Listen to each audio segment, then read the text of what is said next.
អ្នកណាក៏បានអើយតែមានចិត្តសពបុរងខ្ញុំមិនខ្វល់ពីវ័យទាំងអង្គសម្រាប់តែស្នេហាមួយពិតបងបូជាកាយឥតមានស្ដាយជូនស្រីវមិត្តដើម្បីស្នេហ៍ចិត្តបរិសុទ្ធដែលបងតែងសុបិនប្រាថ្នា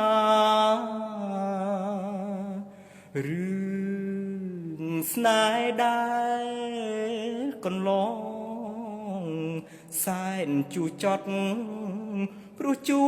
បនឹងចិត្តសាមាសំណាងមិនល្អជួបតែរឿងរ៉ាវរំខា